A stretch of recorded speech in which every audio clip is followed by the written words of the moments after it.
Hey, space enthusiasts, welcome back to another episode. I'm super thrilled. We have another space, I was going to say space startup, but it's actually quite far along. I think it's a proper space company at this point.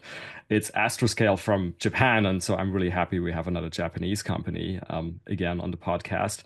And my guest is their Chief Operating Officer, Chris Blackerby. Welcome, Chris. Thanks, Raphael. Great to be here.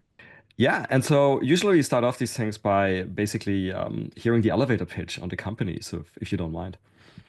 Sure. At Astroscale, we are developing the technologies and the business case around servicing of satellites in orbit in order that we have a sustainable orbital environment for the future. We all know that we are utilizing space way more than we ever did. I mean, the last 10 years, what, 10x increase in satellites, hundreds of launch vehicle startups out there, commercial LEO destinations, commercial space stations being developed, so many more countries getting involved. And there's these predictions of this 3 trillion, what's the number now? $4 trillion space economy that's coming. That's not going to happen if we're not able to service satellites in orbit, remove debris, refuel satellites, repair satellites, move them around, all in the goal of creating a circular orbital economy. If we can't take those steps, these predictions of a huge explosion of business in space are not going to happen. And so, case in point, I mean, not everyone is probably, some people are just listening, not seeing the video, but actually, both Chris and I are using virtual backgrounds today, and they're both basically like a view of, stylized view of Earth orbit. The difference being Chris actually has some on-orbit servicing going on in the background, and maybe even some debris, and mine is completely pristinely clear, which is clearly, which is clearly unrealistic. But staying on that point, Chris, so people talk a lot increasingly about on-orbit servicing for the reasons you mentioned. Can you give us sort of, I mean, we're meant to be a non-technical podcast. Can you give us like an overview of sort of what the big categories are, what can happen in on-orbit servicing? So I know there's stuff like refueling, life extension, and so forth. But if you walk us through how you guys think about and how you guys segment it.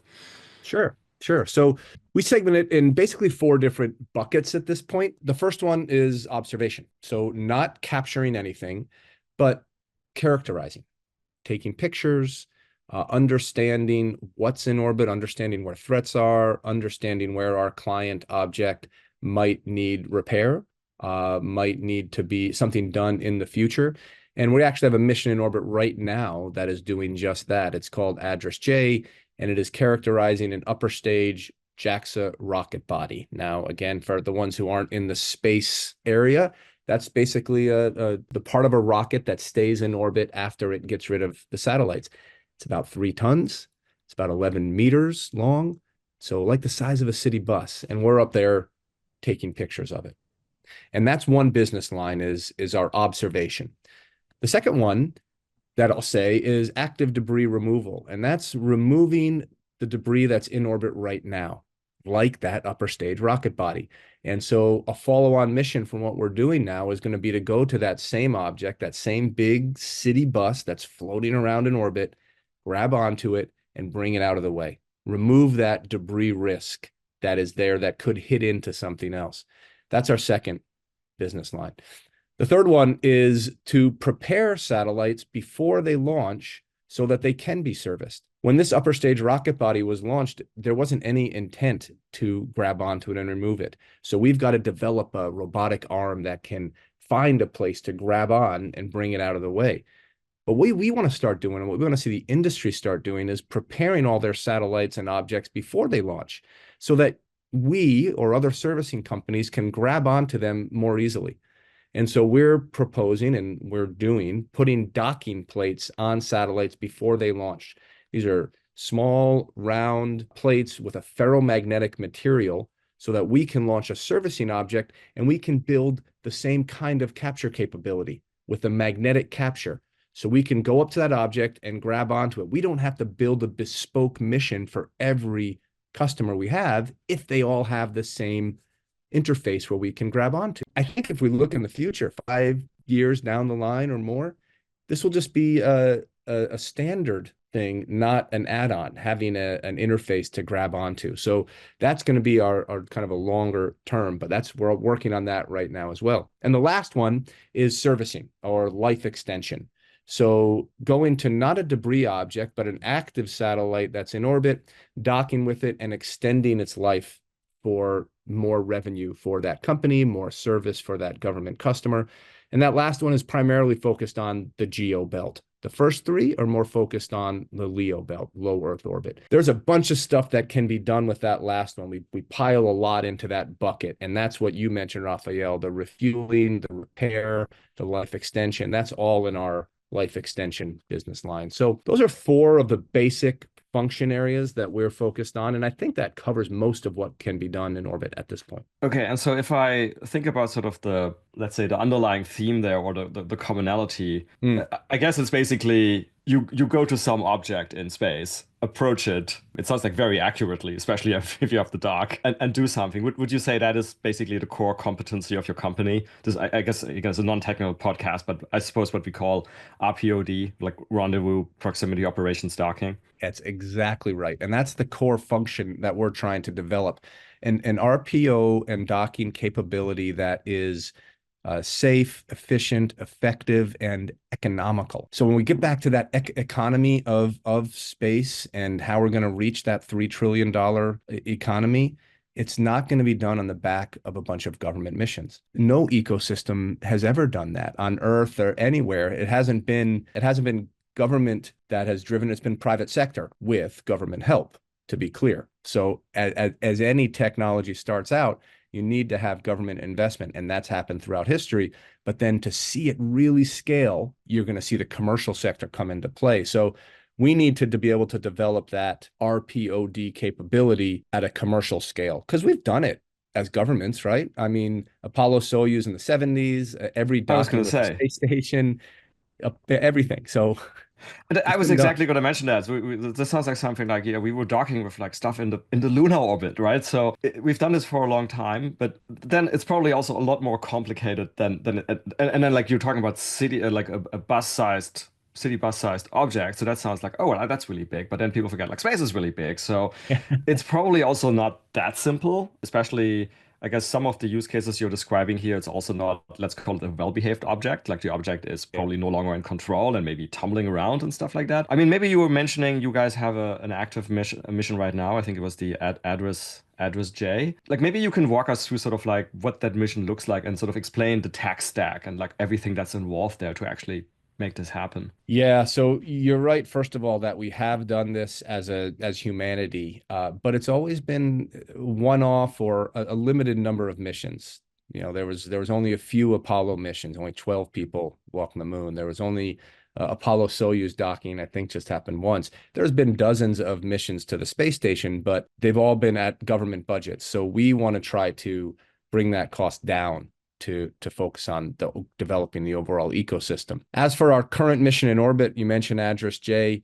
Yeah, we identified with our partner, our customer, JAXA, the Japan Space Agency, this large upper stage rocket body that was launched in around 2008. So it's been in orbit about 15 years. And they contracted with us to go up to it, to identify it, using ground-based sensors first, go up, find it in orbit, then approach it, come in close to it, and then circle around it.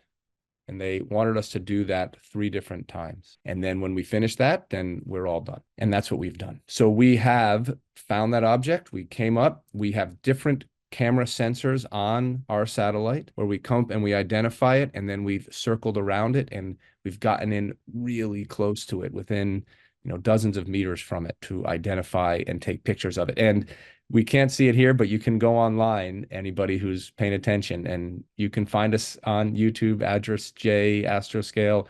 You'll see that there's some fantastic images, really clear, of this object in space. You mentioned that we may have to deal with rotations, and we were anticipating that with this mission. We thought it could be rotating. It's been in orbit for 15 years. We don't know what kind of permutations had moved it around. And so we were prepared with that. We had 12 different thrusters on our satellite so that we can move in different fine manner around it if it's rotating. When we got up there, we realized that it wasn't. It was very stable, pointing down toward the Earth, and it wasn't really rotating at all. So it was a kind of a surprise to us and JAXA. Not every object is going to be like that. So we will be prepared to approach those rotating objects in the future. So from a tech stack point of view, it sounds like some of the sort of core capabilities you need is obviously very sophisticated and probably also to some extent powerful propulsion system, right, to move around. Yes. And definitely like a sensor, like a bunch of sensors as well, as you mentioned, right? Is there So anything else? yeah, so guidance, navigation, and control. So the software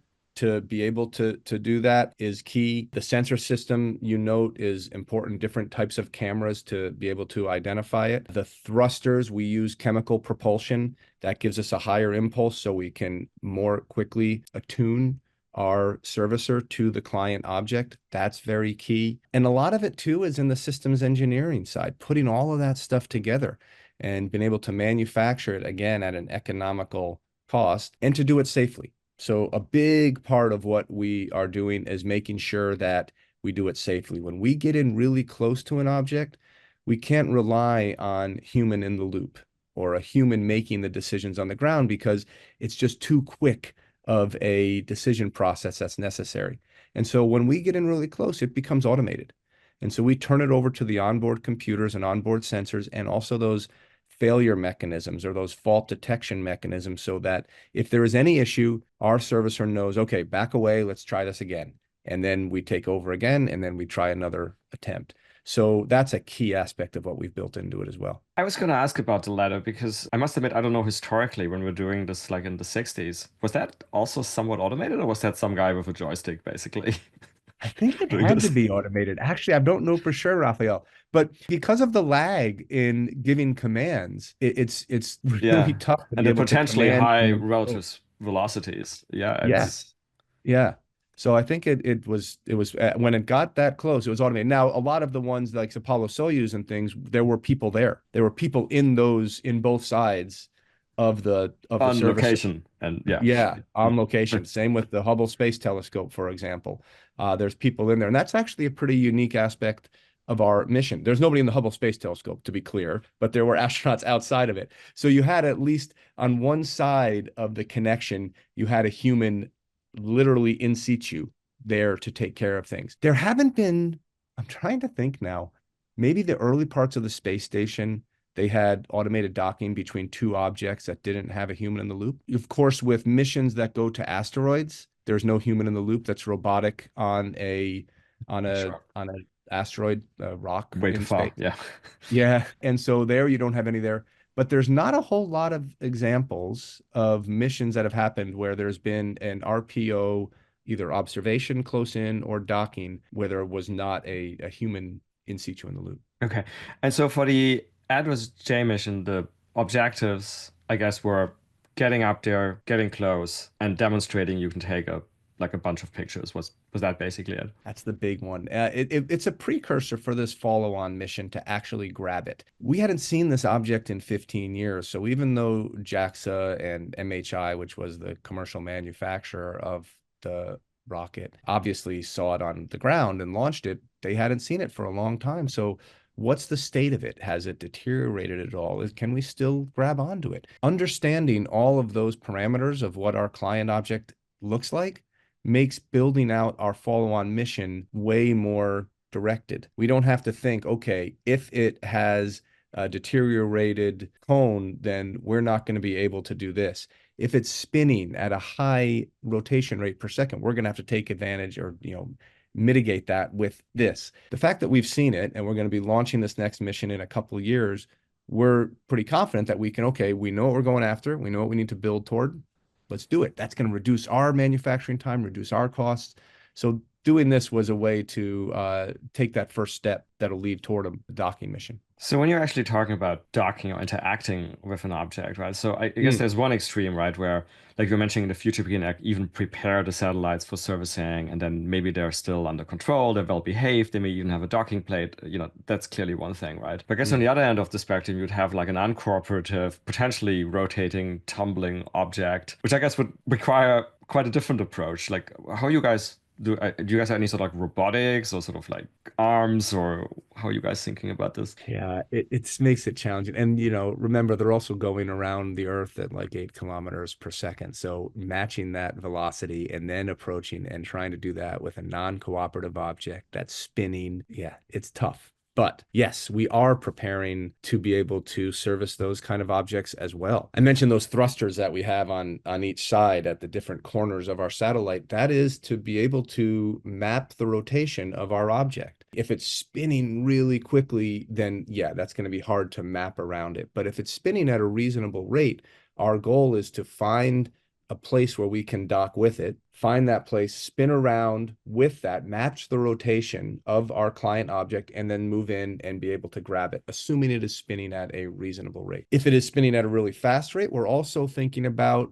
different types of technologies to mitigate that rotation. So there's different things that people are talking about doing, and we haven't fully tested it yet, but to either grab onto it and slow it down. There's some that talk about a plume detumbling. So you shoot out some of exhaust, and that will help to slow down the Mm. rate of the rotation a bit. People are talking about doing these different types of testing, and we're thinking about that as well. So we know that future clients may not be as easily accessible as the one that we're going to right now, and we're preparing to take care of those as well. Yeah, and again, I suppose there's probably historical stuff that we can all draw on, right? Because I remember that like one of the sort of original use cases for this, one of the original many use cases for the space shuttle that people don't talk about it anymore was to potentially even grab adversary satellites and put them into the cargo bay, which kind of, would pose similar problems. So people clearly thought about this. Yeah, I mean, approaching a non-cooperative, non-prepared object is something that people have certainly thought about. And so the technologies are being developed. So actually, that kind of segues me over into sort of I guess there's a dual use aspect, right? Sort of like getting close Yeah. to an object and taking a bunch of pictures. I mean, that's clearly also of a national security interest, I suppose. No question. And every mission that we're doing right now is with the cooperation and permission of our client, of course, of our customer. So we're not doing anything where we're approaching any object for which we didn't have permission to do so. The capabilities that we're developing, the approach, the pictures, and again, check out online. You can see how fine these pictures are. We're able to get really good, crisp images, a capture of an object that is a defunct object. Yeah, clearly there's dual use capabilities here, but there's really dual use capabilities for any object. It's a matter of the intention of the user. My pencil is dual use if I decide to stab you with it. Stab my eye. Right? Yeah. Yeah, right. That's dual use, but it also has a practical capability. This is why we're doing this virtually, not in person. Yeah. No, but So, it's not a bad thing, clearly. I mean, I'm saying this as a good thing, right? Because I mean, it's oh, obviously this also, I suppose this opens up, obviously potential for government contracts for this type of things. And, I mean, many listeners will know we have entire companies like True Anomaly in the US built around the concept of basically getting close to objects in space and like, checking and them out, there so to is, say. and there that we know the True Anomaly guys well. Yeah, there is interest in that. In one of our contracts we have in the US is with the US Space Force. We are in multiple countries. We're working closely with those countries, and there is interest from defense agencies in those countries, which, as you say, is not unique, and it's certainly not unique to deep tech.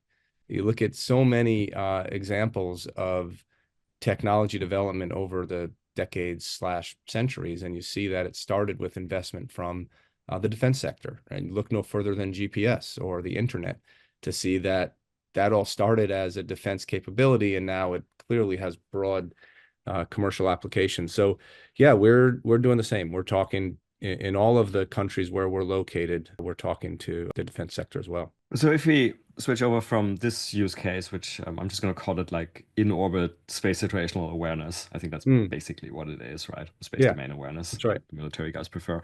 You mentioned the active debris removal, and debris is like a topic that fascinates many people, and like space Mm, sustainability and making sure that we don't exceed so-called orbital carrying capacities and all. I'm just back from an event called Abu Dhabi Space Debate. Like space sustainability was a big theme there. Again, I think both you guys as well as of course another similar company in Switzerland that we all know, ClearSpace, mm, had received relatively sizable government contracts for related to basically active debris removal. So let me ask you some questions about that. So from what you've seen, how bad is it really? How worried should we be, right? Because there's all sorts of opinions, right? You talk to some people, they say like, well, it's fine, like, Starlink has, I don't know, what is it now, 7,000 satellites up there. Yes, they do like many avoidance maneuvers, but they seem to be able to do avoidance maneuvers. Other people are like, oh, we're like close to the tipping point and it's going to be a disaster. As with most things, I think we're kind of, some people take it too far one way or the other. Still, the likelihood that your object will be hit in space is extremely low tomorrow, right? That it will happen, that it's going to happen tomorrow. The likelihood that there will be an accident in space is very high at some point. It won't happen tomorrow. It will happen. It has happened. It's already happened. I know you know about it, but there's a collision in space.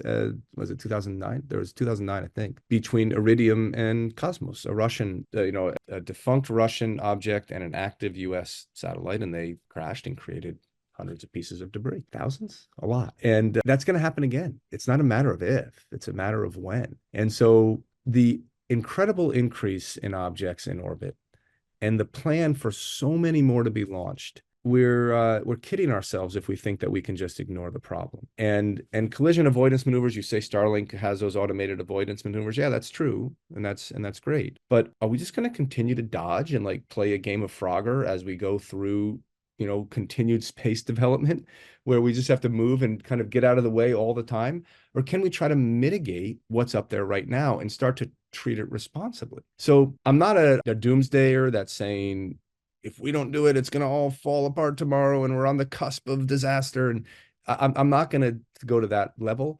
But I also can't understand ignoring it, because where do we think is going to happen if we keep putting stuff up there and we don't have plans to bring it down? Now, luckily, most of the space community feels the same way as what I said, and you can see it happening. I joined Astroscale 7.5 years ago.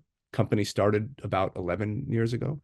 So still quite new, but when I joined, very few people were talking about this. When the company started, almost nobody was. They talked about it, but not in this kind of level. There weren't a lot of other competitors. There weren't a lot of conversations on it. But now at this conference, I'm sure at the conference you were just at, I'm gonna bet there was a significant focus on sustainability or debris. Is that true? That's sustainability, space sustainability is definitely a focus. And like you said, a lot has changed in the 7.5 years. I mean, you also have a range, like you have many more companies in the sort of larger Oh, field of so space many. sustainability, right? I mean, you've got companies who actually do the active, or want to do the active removal, like yourselves in ClearSpace, but you have also like a lot of companies who just want to do better space situational awareness or enable better conjunction warnings and things like that. So yeah, I think the general awareness has gone up a lot from what I can see. So that has certainly changed. Now, let me tell you a thing that in my mind hasn't changed, and then you Mm, tell me what you think, which is mm. interesting. You mentioned the Iridium Cosmos collision, which is it's quite a while ago now. It's like 15 years ago or something like Yeah, that, I yeah. think. And so in this very podcast, if you go back about something like 120 episodes, the guest was Matt Dash, I know Matt. CEO Yeah, of yeah. CEO of Iridium.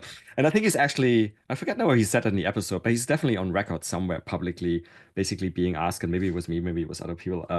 Hey, Matt, you actually have, you're one of maybe you're one of the only people in the world who has like firsthand experience of the dangers of space debris.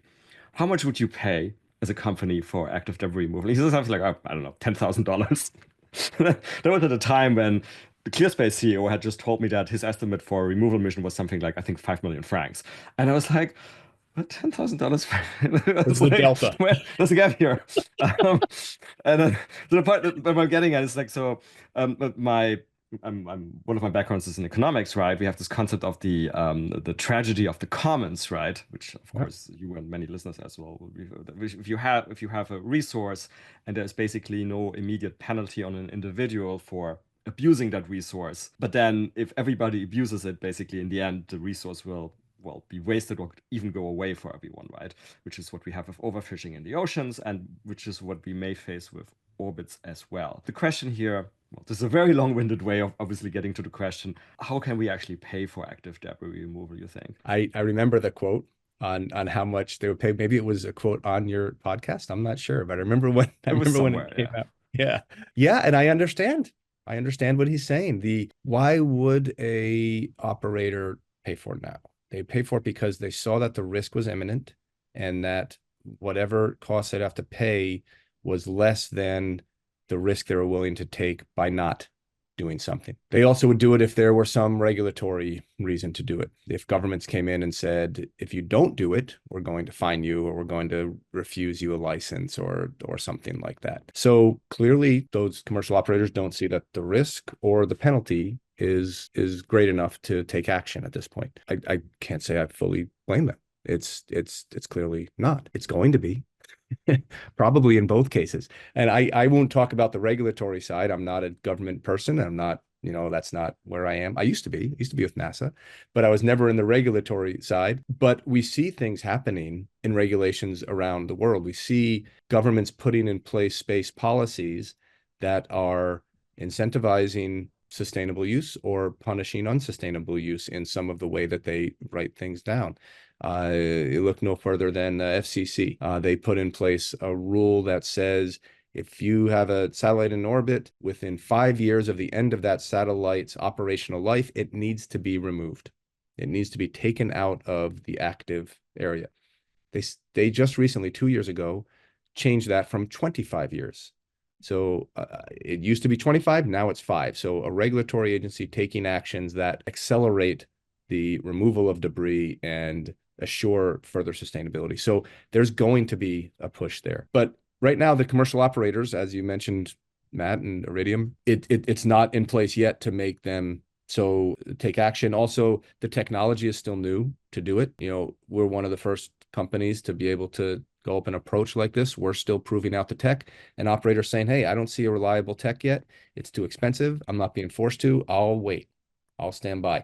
Now, there's some companies that are taking some actions, taking some steps to be sustainable, and one is like OneWeb, a constellation of satellites in about 1,000 kilometers orbit, and they have decided to put on docking plates onto their satellite that have a ferromagnetic material that we can go up and grab onto, and we're working on a test mission with them right now out of our office in the UK. So this is my long-winded answer to your long-winded question, Raphael, to say that it is right now still too early. It is too expensive in the minds of those commercial operators, but it is changing. And the more that we prove out the tech, the more that we can show that there's a higher risk, we're going to see more people embrace it. And as one final point I'll make on this question, evidence of that is the growth of companies that are focused on this stuff. As you said, there's a bunch out there that are doing different things, and I'll give you a concrete example. There's a group that we're a part of called Confers, CONFERS, and Confers is a industry group focused on satellite servicing. When it started back in 2018, there were 5 member companies that were the initial members. Now there's about 90. And this is a group that is getting together to talk about what are the standards, what are the best practices, how do we drive this ecosystem forward. The fact that in 6 years, it grows from 5 companies as members to 90 companies as members, all of whom have some kind of investments or contracts, it shows the trajectory of this ecosystem. So it's only increasing, and we will find that balance point between 5 million francs and $10,000. Yeah. So, okay, a couple of follow-on questions slash comments there. So, you mentioned the FCC change in regulations, which Yeah. I think is very interesting and positive, right? Because at least we should try not to make it worse, right? Sort of Yeah. kind of at least like, be Yeah. sustainable going forward, right? And that's clearly an Do effort, no sort of harm. like, Yeah. proper, proper de-orbiting. It doesn't have to be de-orbiting, right? If you're certain orbits, then it's going graphite. But the point Graveyard. being like proper end of life, basically disposal of your Yeah. spacecraft, so to Yeah. say. Now, I guess a couple of comments on that. I mean, I guess that's good for you guys, right? Because occasionally there will be because the idea, I think, generally is you leave like just enough propellant that you can do whatever maneuver you need to do to either throw it into the atmosphere, well, or it may decay naturally, I guess, or Yeah. you move it to a graveyard orbit. But of course, Right. something may happen, and the spacecraft is no longer under your control. You're still under this obligation, right? And then I suppose Yep. you can call Astroscale, someone like Astroscale, and That's you it. guys could take care of it. Okay, so that's the positive side. Now, tell me if I remember this correctly, because I thought because then the question, of course, as always comes up. Okay, what about because there's sort of rules, and then there's sort of enforcement of rules, right? If I remember correctly, wasn't there a case like relatively recently where I think it was EchoStar they didn't or Ish. couldn't comply, Yeah. and then they got fined? But from memory, it was a fine of something like 100 or $150,000. And my Yeah. first reaction to this was like, that is not a fine. That is putting a price tag on non-compliance. That's kind of like Yeah. I'm a rich guy. There's like a really convenient parking spot, which is not really a parking spot, but I know the ticket is like, I don't know, $50, and $50 is nothing to me. Like, screw it. I'm just gonna park there anyway because like, I can pay $50. Yeah, exactly right. And that did happen. All of what you said is true. And if we focus on that aspect of it, which is understandable to do, then sure, that would be the takeaway. I think a better way to look at it though is that it was a floor, not a ceiling. It was a first step. So look at it this way. There has never been a company prior to that that was fined for not being compliant with deorbit or sustainability regulations. Never. So this is the first time that's ever happened. That's groundbreaking. That's a big step. So I'd say it's more of a shot across the bow to non-compliant operators. This is where it starts. You better start taking steps to follow the regulations. It's only going to increase. There's only going to be more of them. I can't predict the future. None of us can, but that's what I think. I think the mindset was, and I think that's where we're going to go from this. It's not going to be a steady, jaywalking fine of $50. It's gonna accelerate more and more as it Gotcha. gets more established. And that would be sensible. I Yeah, hesitate to say. But so, okay, you just said we can't predict the future, but I'm just gonna ask you a question to I'll predict the do my future best. anyway. Let's hear it. Because you said like a few minutes ago, which I totally agree with, that sort of statistically speaking, the probability that of any specific accident in space, like with your spacecraft, is very, very Very low. low. The Yeah. probability of some accident is actually, Yes. well, by definition, increasing and probably not that Yes. low anymore. So Yeah.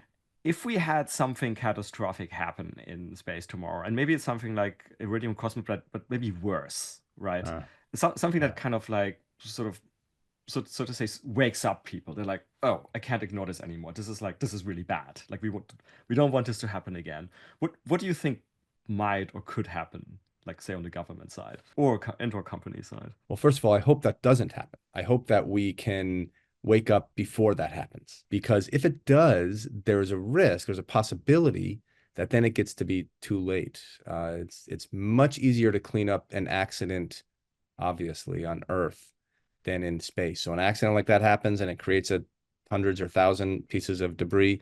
Those are risks that are right now in orbit all around, and it makes it that much more dangerous to be there. I think it will make people pay attention. Will it be enough to devote more money or more regulations to actually doing something? That's a bit harder to say. But I think some kind of incident like that is going to elicit action. And we see it even happening more now. I mean, the space station has to move to avoid debris. And talk to any astronaut who's been on the space station, and they'll tell you stories of, a ding in the window, or they had to egress and get ready to leave the station because they weren't sure where that debris was going to be. I mean, we're playing with fire on this all the time. So it's just a matter of hoping that we as a space community and society writ large can take these steps before this happens, because the future I can see, Raphael, and I can see a positive and a negative for it. I can see 20 years from now, 25, my kids are still kind of young, 30, my grandkids, eventual potential grandkids, talking to me in two different ways. In one way, they're saying, Grandpa, thanks for taking care of our orbital environment back when we could, and now we benefit from everything that you and I, Raphael, benefit from now. Or I could see them talking to me and me looking at my shoes and them saying, why didn't you do anything? Now we can't even use space. And when I read my books, Grandpa, I know you guys knew back in 2024 that this was a problem and you guys ignored it. So there's the future past that I see, and that's what drives me, and that's what drives Astroscale, is wanting to get to that first vision of the future and not the second one where we regret and shake our heads and apologize to our future generations for screwing up space in the same way that a lot of the Earth's environment has been screwed up. Yeah, let's avoid a future where your grandkids are sitting on Earth. It's like, geez, it's like a hellhole here. It's like three degrees warmer, and we can't even escape the space. We can't do anything. We just see a bunch of debris like Not good. Saturn's rings around us. Yeah, let's avoid that. Um, We can, and you and I, and we, this community listening, have that opportunity right now. And that opportunity is not always going to be present, because present, not pleasant, present, because yeah. it's a time to act basically at this point. Yeah, so on the cheery note, okay, so we talked about space, space situational awareness, sort of the kind of the business lines you outlined helpfully for us at the beginning. The space situational awareness we talked to space, the active debris removal, space debris in general, but and I guess then you had the other things, sort of like life extension, refueling. How do you guys think about the other things? Like, is there anything that excites you guys more than other things? Do you see a certain sequencing? Gosh, there's so much that can be done. I mean, the way we also look at how all of these technologies are going to proceed is to bring us to a circular economic environment in orbit. So just like you talk about a circular economy on Earth, where you can reuse things and they can be kind of brought in to the whole system, I see that in space. So picture like picture a world where you can go to space and bring a defunct object to a commercial space destination, a commercial space station. And on that space station, there's a foundry that can melt down that material and maybe use it as part of a 3D printer. And off of that can make a wrench or a screwdriver or another satellite at some point. And so then what have we done there? We've taken a debris object, we've brought it to a station, we have then through processes turned it into another satellite that then can get deployed out the other side of that station and then provide additional services, whether it's Earth observation or communications or whatever the capability is. And we haven't had to launch another rocket. We haven't had to build another satellite on the ground and use new resources down there. That's a vision that we have as well, that we can get to that point. Now, it sounds fantastical, I know, and it sounds sci-fi, but everything sounds sci-fi before it happens. Starship, SpaceX capturing a rocket with its Megazilla claws was crazy until it just happened a few months ago. Going to the moon was crazy until it happened. So that's where we see that we're at the first steps of going up this mountain in building out this technology and proving the capabilities. But that's the end. That's the vista point that we're looking to get to. Gotcha. So, and talking about points to get to, so where are you guys on your journey now? So you said like the company obviously has been around for a little while. When 11 was the years. company Yeah. found? So, okay, yeah, 2013, 2013. 2030. Okay, okay, really. So one of really the quote unquote new space Yeah. pioneers, and certainly on the active debris removal side. Like you said, Yeah. nobody was Yeah. thinking about this until relatively No. recently. And then, so okay, you guys have had also this other demo mission. I think it was the Elsa D. Right now, you have Yep. this Yep. Aegis J mission where you Yep. demonstrated that you can really get up close to an object and take Mm-hmm. photos. What are the next, to the extent you can talk about it? I know you're a public company, but stuff that's already, I guess, in the public domain. What are the next Yeah. key milestones, and sort of also kind of looking further out, where do you where does Nobu, where does the Astroscale leadership team want to see the company in the medium term? Yeah. So first, as a company, I'll give a quick background of where we are. We have offices around the world, and this was a conscious effort of the CEO and myself to think about how we expanded internationally. We knew that so much of the investment was going to be from government contracts. And so to get those, we wanted to be positioned in different places. And so that's what we've done. And so we have offices in Japan and the UK and the US and France as our P&L offices. We also have a research group in Israel that supports a lot of the work that our US team does. So offices in 5 different countries around the world. We're about 650 people. As you said, we have 2 satellites in orbit right now that are both one is at the end of its mission, one's at the tail end. And then we have a bunch in the hopper. We've got a couple in Japan. One is going to be another observation mission. One is going to be that capture mission I talked about that's going to grab onto the object we're looking at. Out of the UK, I mentioned that we were working with OneWeb. ESA and the UK Space Agency are partners as well to do a test demo on a OneWeb mission. Also working with the UK Space Agency on the early stages of a UK debris removal mission. And in the US, I mentioned that Space Force mission we have that is going to demonstrate refueling. It's a prototype development for refueling. And then the US is also working on the life extension missions. I mentioned going up to the geo belt and docking with active satellite to make sure it continues its mission. We're building out those technical capabilities now and working on bringing on our first customer there. France, we just opened a year ago, so we have some study phase missions there, but building out communications with French government agencies and the EU. So looking forward, that's, over the next several years, we've got a suite of missions in each of our offices that we're building out. The first two we've launched have been incredibly successful in terms of proving out the capabilities that we wanted to show that we could do. And now we're just going to try to keep carrying that over. So, I mean, well, Raphael, space is a tough business. It's difficult technically, it's difficult financially, but the more we can diversify geographically, the more we diversify across different business lines, just like in any business, you're an investor. That's what we see as the path toward a positive future.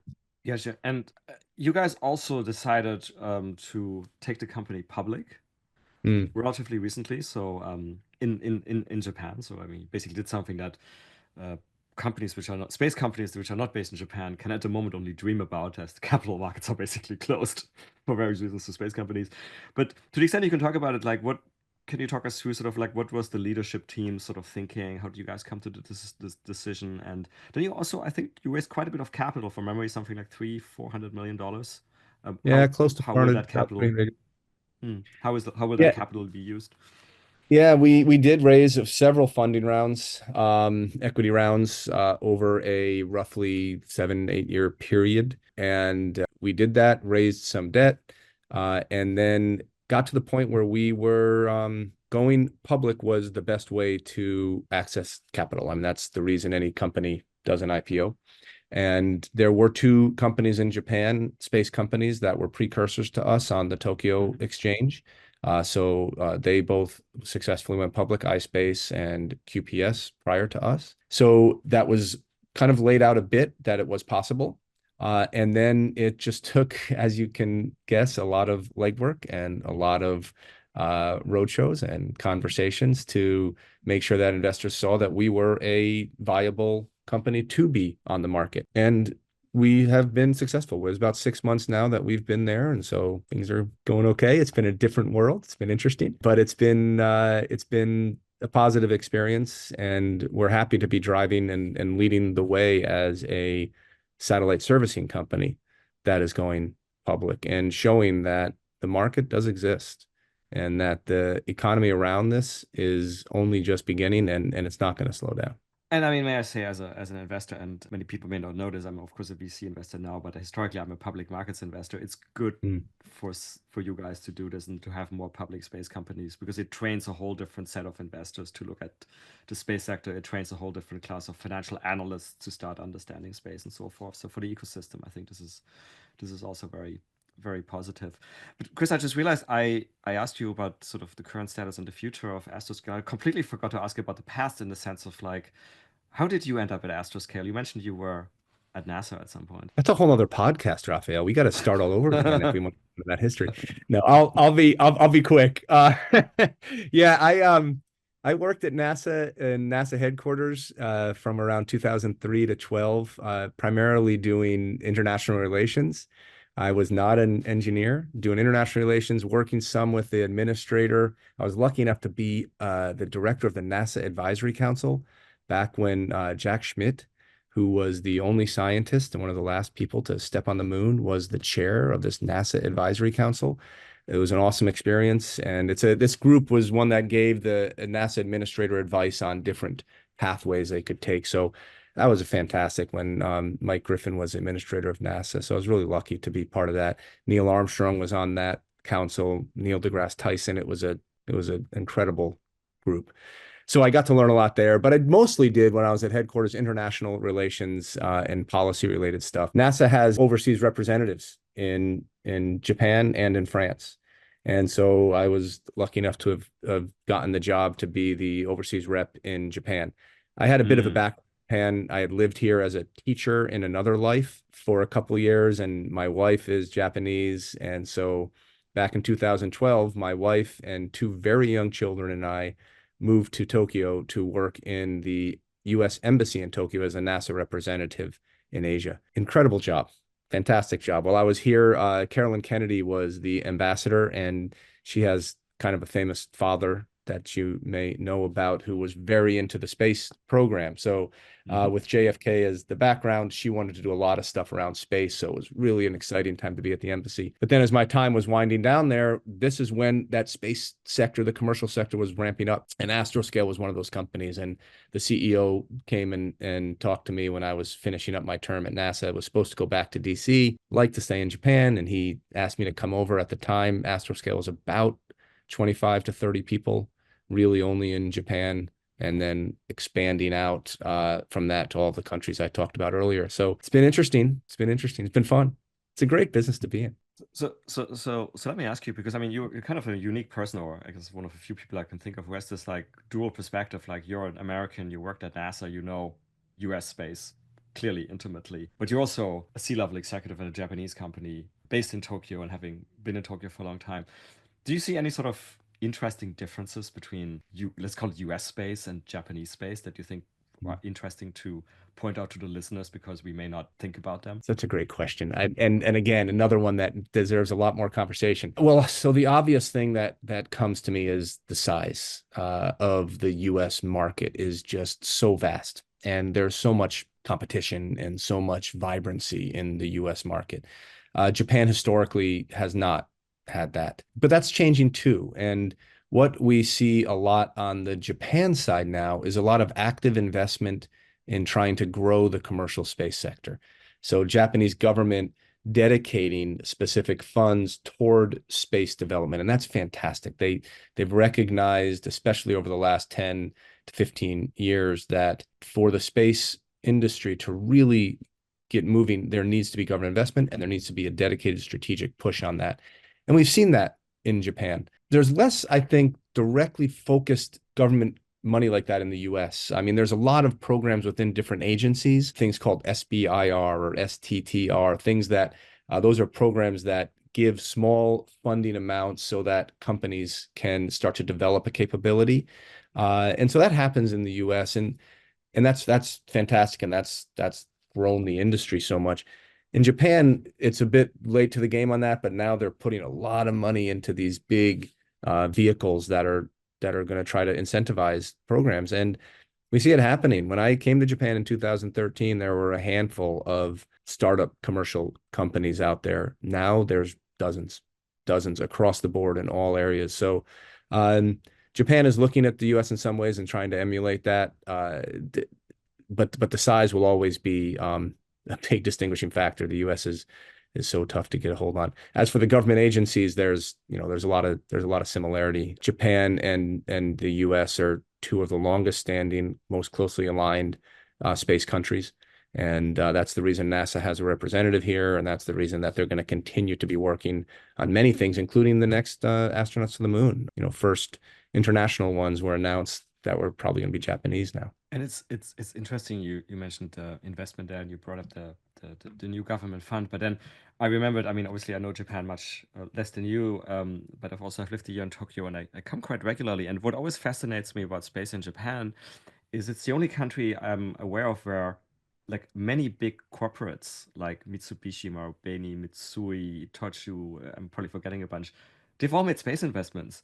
Yeah. And I just think I think just awesome. I mean, that would be like if in the US, like, I don't know what the equivalent would like Apple, Meta, Nvidia, if they Yeah. all made space investments, which is clearly not the Yeah. case yet. I mean, it's going to happen. But I think that's great in Japan for the ecosystem. Yeah, you're right. You're right. And all those companies you mentioned, they have such a wide horizontal investment across different industries. And there is that recognition that space is one of those. That's part of that kind of big picture value chain that they're all invested in. And there's definitely a desire to see more investment and more growth. And I mean, we're a great example. I mean, there's an alternate history thought experiment out there. Would a space, we started as a space debris removal company. Now we're more satellite servicing writ large. Would a space debris removal company have made it anywhere else that was just focused on space debris? It was the inspiration of our founder, Nobu Okada, and it was the support of the Japanese government and investors that allowed us to be where we are today, and to be in the position we are today as Astroscale. So I don't know. Japan's pretty unique in that sense, to embrace a company with this kind of long time toward profitability that it was in 2013 when it started, and to see that, okay, there is a vision here around sustainability that they want to be a part of. Yeah, definitely. Because the last two questions are always the same. So Okay. first one Oh, I is, should have listened to the full podcast before. so you should have prepared. You'll be fine. You can answer them cold. The first one is, so if you weren't doing Astroscale, but you have clearly a good overview of the space ecosystem in general. Like what other sort of commercial space opportunities do you find interesting? Okay, what's interesting? I guess interesting is the right word, because I won't say like guaranteed successful or profitable. I'll just say interesting. Uh, Don't. it- No financial advice here. nothing like that. But I mean, how can you not be interested in commercial space destinations? The whole idea of the replacement or the follow-on to the International Space Station being run by a commercial company, and that dream of a hotel in space, or a commercial or a science research facility in space that takes advantage of the microgravity environment. It's that part that you can't not be excited in. And I don't know if I'm sure you watch For All Mankind, the TV show, or if you haven't, on Apple TV.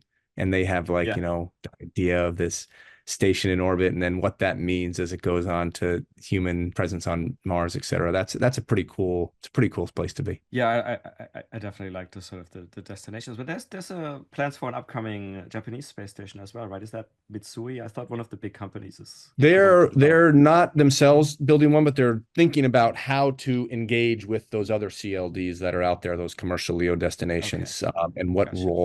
role Japan might play. There will be some aspect to it, I imagine. Not decided yet. Okay, gotcha. Okay, and final closing question, even Mm. easier. It's about science fiction, and if you like science fiction, what are some of your favorites? And it can be anything. It could be movies, TV series, books. You're in Japan. It can be anime if you want, or comic books. There's so many, and I've actually talked with people and said I think we should make an actual podcast, and this all it does is talks about different science fiction movies and things. I'm But up for that. yeah, wouldn't that be great? I mean, I feel like there's something there, Raphael, that we could grab onto. I mentioned For All Mankind, love it. I love the TV show The Expanse. The Expanse. It was I think Mm, Amazon picked it up, but that's just yep. such an interesting, creative vision of what the future in space might be. Oh, what's a great book was called Seven Eves. Have you ever read the book Seven Eves? I heard the Super name. interesting book. I haven't read it. Super interesting book. It's I won't even get into it, but basically it's about an incident happens in space with the moon. Earth has only a limited time left, and society has to send people into space to survive. It's by a guy named Neil Stevenson. It's a really cool book. So if you're looking for a good long sci-fi read, that's one of them. We don't have enough time for me to go into everything else that I want to talk about sci-fi. So I'll Gotcha. stop there. I'm sort of Gravity. Come on, it's like the movie where everyone except one person dies from space I debris. love it. But then, of course, I like a love lot it. of people criticized it for, like, obviously inaccuracies, as you always have in these movies. Yeah, there are. But I've also talked to astronauts who were advisors on that film, and they said it was the most realistic depiction of the space environment, the Earth from space, that they've seen on screen. Gravity's awesome. It's too on the nose for me to say Gravity, though, Raphael. I mean, that's just Yeah, too obvious. too You have obvious. to, and if you're gonna say Gravity, and you mention Japanese anime, there's a Japanese anime called Planetace, about a trash man in space. So a guy who's an astronaut in space who goes and picks up trash. That's the theme. So it's like a space debris removal thing. So Planetace is a great space There's debris movie. I never thought of Uh, that. And there's probably, I'm assuming there's probably like action figures of that trash man you can buy, and I haven't seen the action figures, but they have done the anime, the I'm sorry, the manga, the book, and then they've turned it into an yeah. anime, and so it's one to check out. Great. Well, on that note, taking the trash out of space, Chris. As you guys said, like Astroscale is so much more these days, and thank you for Yeah. talking us through this, all of the various activities, and best of luck to Hey, thanks so Astroscale much, Raphael. for the future, and thanks for being here and doing this. Thanks a lot for having me. Fun conversation.